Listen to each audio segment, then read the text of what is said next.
जी अस्सलाम वालेकुम, मेरा नाम ईमा रशीद है। मैं यहाँ पे एज स्पेशल एजुकेटर काम कर रही हूँ और मैं यहाँ पे पिछले 3 साल से काम कर रही हूँ। यहाँ पे जो मेरा एक्सपीरियंस रहा है वो बहुत ही अच्छा रहा है, क्योंकि मैं जब यहाँ पे आई तो उन बच्चों के साथ काम किया, क्योंकि ये वो बच्चे हैं जो स्पेशली एबल्ड बच्चे हैं। उनको उनके साथ काम करने के लिए पेशेंस की ज़रूरत होती है, उनको प्यार मोहब्बत की ज़रूरत होती है, और ये बच्चे वो सब कुछ कर पाते हैं जो बाकी बच्चे कर पाते हैं। अच्छा, ये बताएंगे कि स्पेशल एबल बच्चे हैं तो इनके लिए क्या कुछ खास रहता है आपका टीचिंग स्किल्स के हवाले से अगर हम बात करें? उनके लिए हम बहुत से टेक्निक्स का यूज़ करते हैं, टेक्निकल स्ट्रेटजीज का यूज़ करते हैं, लाइक टास्क एनालिसिस। हम उनको छोटे छोटे स्टेप्स में डिवाइड करके कोई भी टास्क सिखाते हैं।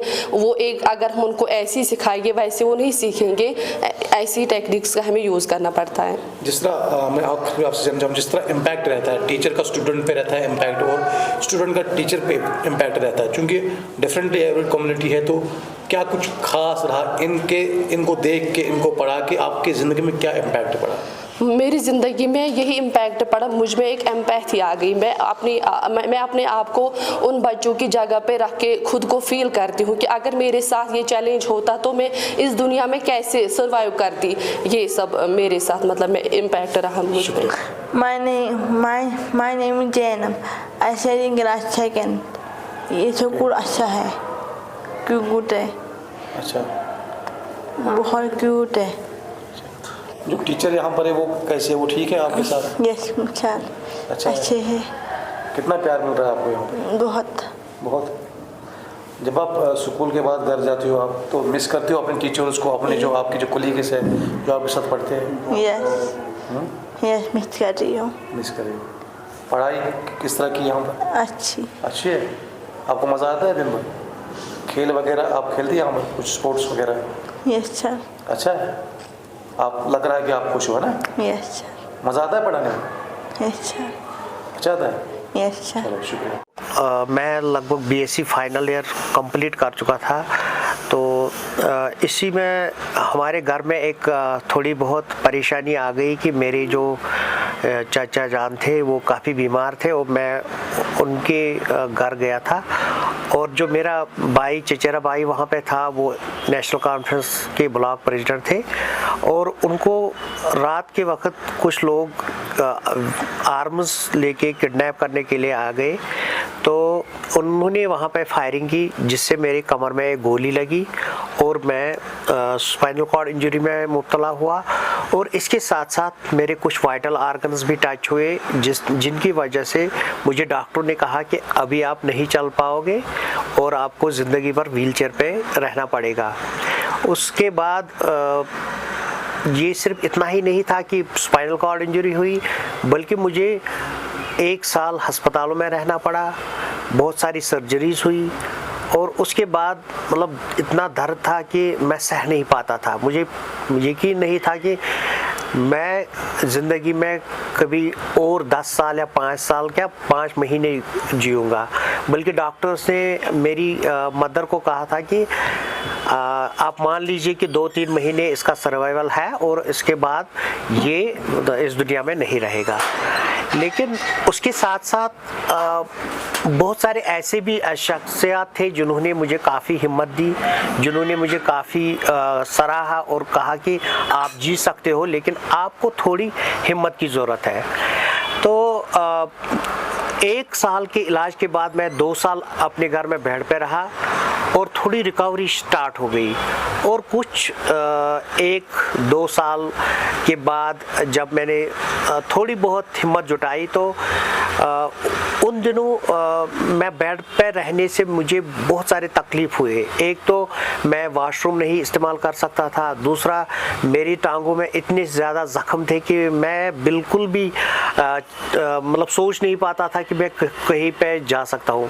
फिर मुझे डॉक्टर ने ये सलाह दी कि आप व्हीलचेयर का इस्तेमाल करो। तो 2 साल के बाद जब मैंने व्हीलचेयर इस्तेमाल की, मैं व्हीलचेयर पे बैठ गया, तो मुझे ऐसा लगा कि कुछ मेरे पूरे बदन में एक चेंज आ गई, मुझे पूरा माहौल ही चेंज हो गया, और मैं काफ़ी दुखी था कि अब मैं क्या करूँगा ज़िंदगी में, मैं अपने कमरे से नहीं निकल पाऊँगा।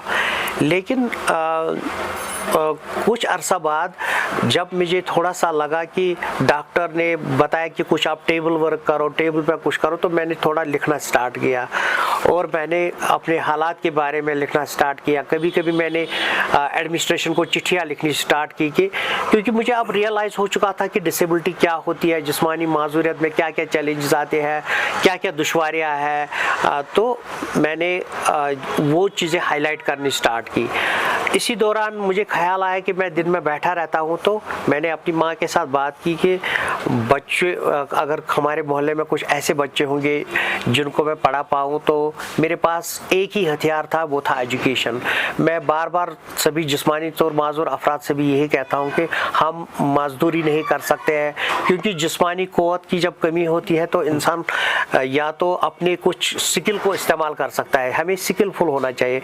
मेरे पास जो स्किल उस वक्त था वो सिंपल मेरी ग्रेजुएशन थी, जो मैंने बीएससी लगभग कंप्लीट किया था।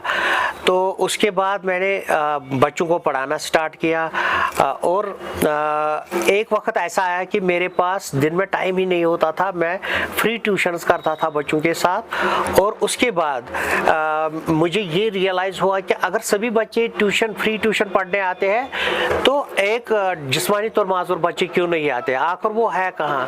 तो जिन बच्चों को मैंने 2-4 साल पढ़ाया, अब वो कॉलेज लेवल तक पहुंच चुके थे, तो उनको उनके साथ, उनकी रहबरी के साथ साथ, उनकी हौसला अफजाई के साथ साथ हमने कुछ गाँव में सेंसस किया, जहां हमें लगभग 35-36 बच्चों को आइडेंटिफाई किया और उन बच्चों के साथ हमने इंटरवेंशन स्टार्ट किया। एक छोटा सा सेंटर हमने खोला। तो इस सेंटर में करीबन हमने 5 बच्चों के साथ स्टार्ट किया, जिनमें 2 नाबिना लड़कियां थी, 2 बच्चे ऐसे थे जिनकी ज़हनी क़ुव्वत में कमी थी और एक बच्चा था जिसके हाथ काम नहीं करते थे और हमने उसको पाँव से लिखना स्टार्ट करवाया।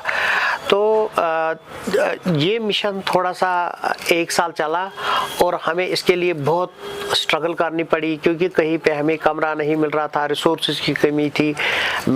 तो उस वक्त गवर्नमेंट एक जिनकी परमानेंट डिसेबिलिटी होती थी, मिलिटेंसी हिट विक्टिम्स होते थे, उनको 75,000 रुपये देते थे जो कंपनसेशन मिल रहा था, एक्स ग्रेशिया रिलीफ। तो मुझे भी वो सैंक्शन हुआ था, लेकिन मैं उसको मना कर रहा था। लेकिन 2002 में मुझे फिर ऐसा लगा कि मेरे पास तो अगर इस वक्त पैसे होने चाहिए ताकि मैं इस सेंटर को स्कूल में बदल डालूं, तो मैंने वो पैसे तहसीलदार बिजबियारा को मैंने चिट्ठी लिखी और उन्होंने मुझे वो चेक दे दी और वो चेक मैंने अपने अकाउंट में जमा की और मैंने एक स्पेशल एजुकेटर और कुछ सोशल वर्कर्स को लाया और कुछ केयर टेकर्स, जिनको हमने थोड़ा सा महाना 2,000-1,000 रुपये का मुशायरा रखा और उसी से हमने ये सेंटर स्टार्ट किया। और लगभग किस नाम से आपने स्टार्ट किया? और हमने इस स्कूल को हेल्पलाइन इंस्टीट्यूट नाम रखा, पहले जो हमने स्टार्ट किया। तो उसके बाद जब ये सेंटर चलता गया और लोगों को पता चलता गया, तो बहुत सारे बच्चे आते थे हमारे पास, लेकिन वो नहीं आ पाते थे क्योंकि हमारे पास गाड़ी की फैसिलिटी नहीं थी। तो उस वक्त हंदवारा में एक इंसिडेंट हुआ था जहाँ पे एक नाव डूबी थी, इंडियन नेवी की एक नाव डूबी थी, उसमें बहुत सारे बच्चों की मौत वाक़ा हुई थी। तो इंडियन नेवी की चीफ आने वाले थे, जिन्होंने एक अस्पताल हंदवारा में खोला था उन बच्चों के नाम से।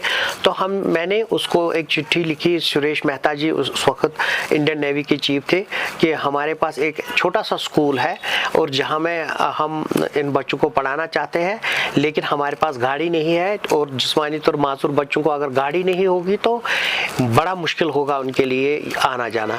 तो वहाँ पे एक सरदार जी थे जो उनके पीए थे बारामूला से, और उन्होंने वो चिट्ठी जब चीफ साहब से डिस्कस किया तो उन्होंने मुझे डायरेक्टली फ़ोन किया और कहा कि आप डीसी से एक रिकमेंडेशन लाए।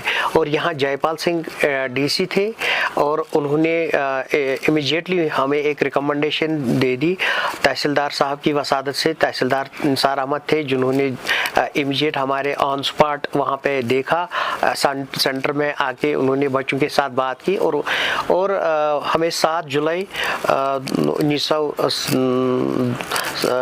2007 को हमें उन्होंने एक गाड़ी दे दी श्रीनगर में, बादामी बाग में, और उससे बच्चों का आना जाना स्टार्ट हुआ। मेरा जन्म जो हुआ है, मैं सराफ मोहल्ला बिजबेहरा में पैदा हुआ हूँ।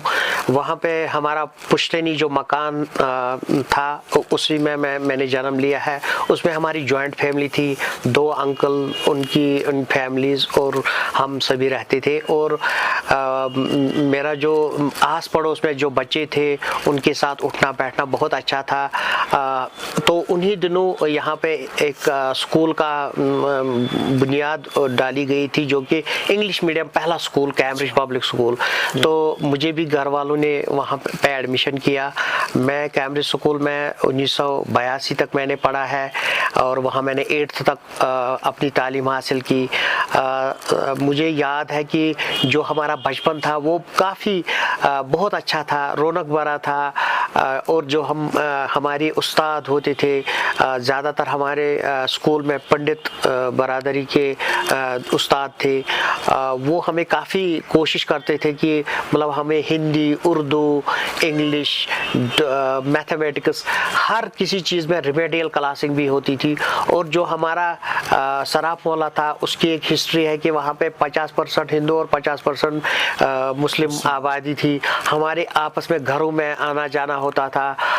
हमारी जो मतलब बचपन की यादें हैं उसमें काफ़ी शराफत, काफ़ी एक दूसरे का मानना जानना, ना कोई मजहबी तनाव था, ना कोई आपस में जुगाड़ था, ना कोई ऐसा, मतलब एक असल ज़िंदगी थी जिसमें बचपन खुशबू भरा था। ना कोई मोबाइल, ना लैपटॉप, ऐसी ये गैजेट्स नहीं थे। एक दूसरे के घर किताब कापी लेने जाते थे।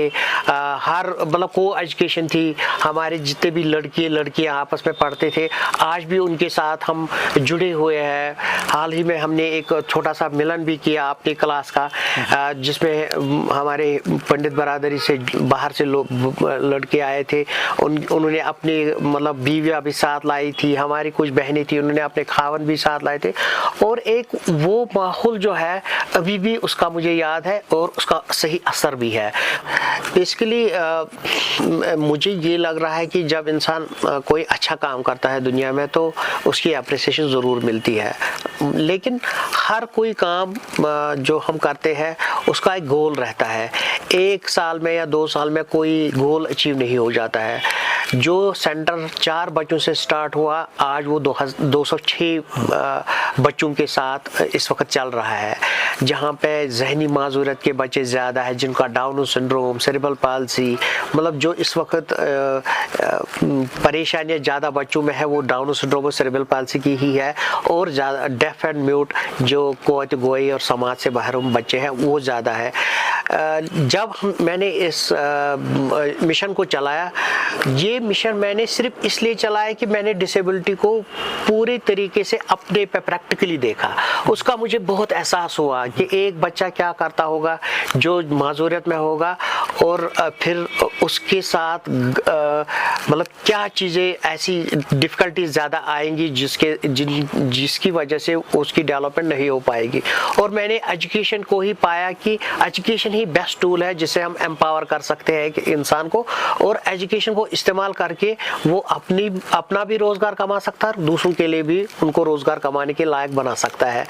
जब ये मिशन 2008 में मैंने स्टार्ट किया, मतलब as a registered school Zeba आपा इंस्टीट्यूट और इंक्लूसिव एजुकेशन, तो उस वक्त पे मैंने सोचा था कि हम इकट्ठे एबल डिसेबल या नॉन डिसेबल को एक प्लेटफॉर्म पे लाएंगे, ताकि एक दूसरे का में गैप ना रहे। कोई ये ना समझे कि ये डिसेबल बच्चा है, इसमें कमी है, खामी है, बल्कि एक समझ बढ़ जाए। लेकिन जब हमने एडमिशन स्टार्ट किया फॉर्मली, जब हमने हमारे पास 30-35 बच्चे 2008 में जब हमने सेंटर के बाद स्कूल में इसको तब्दील किया तो वहाँ हमें पहले ये लगा कि डिसेबिलिटी में अंदर भी एक फ्रेगमेंटेशन है। नाबीना इंसान को ये नहीं समझ आता है कि जो ऑर्थोपेडिक डिसेबल है उसकी क्या परेशानी है, जो कोत गोई और समाज से महरूम इंसान है उनको ये नहीं पता था कि जो बीनाई से महरूम है उनकी क्या प्रॉब्लम्स है। पहले हमने उस गैप को उसमें इंक्लूजन लाया, तो जो वो इंक्लूजन था कि जो बाकी लोगों के साथ इंक्लूजन था वो खुद ही स्टार्ट हुआ, क्योंकि जब वहाँ पे बच्चे इकट्ठे रहने लगे, उनको एक दूसरे का समझ आया कि उसकी डिसेबिलिटी क्या है, मेरी डिसेबिलिटी क्या है, जहनी माजूरियत क्या होती है, जिस्मानी माजूरियत क्या होती है, तो वहाँ एक ऐसा माहौल बना कि जिससे हमें फिर आउटरीच प्रोग्राम्स करने पड़े। हमारे पास लोग आने लगे, हमने दूर दराज गाँव में कुछ बच्चों को एजुकेशन डिपार्टमेंट के साथ लिंक किया, कुछ को सोशल वेलफेयर डिपार्टमेंट के साथ लिंक किया। हमारी जब ये जाल बनता गया तो लगभग लाखों में बच्चे, बुजुर्ग, यूथ विद डिसेबिलिटीज उनके साथ इंटरवेंशन स्टार्ट हुआ। तो पहली बार 2015 में उस वक्त तो मुझे खुशी हुई जब प्राइम मिनिस्टर ऑफ इंडिया ने मन की बात एपिसोड में 13th एपिसोड वो था जब उन्होंने हमारे स्कूल और मेरे बारे में जिक्र किया कि डिसेबिलिटी होने के बाद हमें तंग दिल नहीं होना चाहिए, हमें रोना स्टार्ट नहीं करना चाहिए, बल्कि कुछ करना चाहिए। और उसमें उन्होंने बताया कि जो इंस्टीट्यूट जावेद अहमद ने खोला उसमें कैसे बच्चों का इंक्लूजन हुआ। तो मुझे लोगों से रिकॉग्निशन मिली, हर किसी ने मुझे पूरे मतलब इंडिया से मुझे फ़ोन आने लगे, आप बताएं कि हम आपको क्या मदद कर सकते हैं, एक मॉरल सपोर्ट मिला। उसके बाद मुझे लगा कि नहीं, कोई ना कोई हमारा काम देखता है, अच्छा काम ज़रूर सरफेस हो जाता है। क्योंकि पहले इस स्कूल में बच्चों को कहा जाता कि आप लंगड़े स्कूल में हो, आप अंधे स्कूल में हो, लेकिन उसके बाद एक माइंडसेट भी चेंज हुआ और बाकी जो बच्चे घरों में मैसूर थे, कुछ बच्चे तो आसूदा फैमिली से आते हैं जिनके पेरेंट्स में एक खूब जैसा था, अगर हम बच्चों को इन माजूर बच्चों के साथ डालेंगे तो हमारी खानदान का नाम बदनाम हो जाएगा, हमें ये इस नजर वो जो सोशल स्टिग्मा था उसको वो खत्म हो गया। और जो वो खत्म हो गया उसके साथ साथ जो काम बढ़ गया, ज़ेबा आपा का हेल्पलाइन का जो काम बढ़ गया, उसके साथ साथ मुझे लगा कि जिम्मेवारियाँ बहुत ज़्यादा बढ़ गई। मुझे एक गांव में खुद जाना पड़ा, मैंने व्हीलचेयर पे भीख मांगी है, 10-10 रुपए जमा किए हैं और हमने एक बिल्डिंग बनाई, उसको एक रिकॉग्निशन दी। हमने माजूर बच्चों को कभी ये रुकावट हायल नहीं होने दी कि आपके पास कापी नहीं है, पेन नहीं है, कोई भी चीज़ हमने उसमें कमी नहीं रखी। उसके बाद जब मुझे स्टेट अवार्ड से नवाजा गया, उस वक्त के जो यहाँ के चीफ मिनिस्टर गुलाम नबी आज़ाद थे, तो उन्होंने भी मुझे वहाँ अवार्ड देने के वक्त बोला कि मैंने आपका जो स्कूल और जो कॉन्सेप्ट डिसेबिलिटी डेवलपमेंट के लिए देखा, मुझे बहुत पसंद आया और मैंने ये फैसला किया है कि मैं डिसेबिलिटी डेवलपमेंट जम्मू कश्मीर में ज़रूर करूँगा और 70 साल में जो नहीं हुआ है वो पॉलिसीज़ में यहाँ पे लाऊंगा। लेकिन उनका दौर कम ही टाइम तक रहा, 2-3 साल रहा। तो उसके बाद बाकी जो गवर्नमेंट थी, चूँकि आम फहम ये होता है कि शायद हमें गवर्नमेंट के साथ लेजान नहीं रखना चाहिए, लेकिन मैंने अपने तजुर्बे में ये देखा कि जो भी हम करते हैं अगर हम गवर्नमेंट के साथ लाइजनिंग नहीं करेंगे तो हमारा काम नहीं हो जाएगा।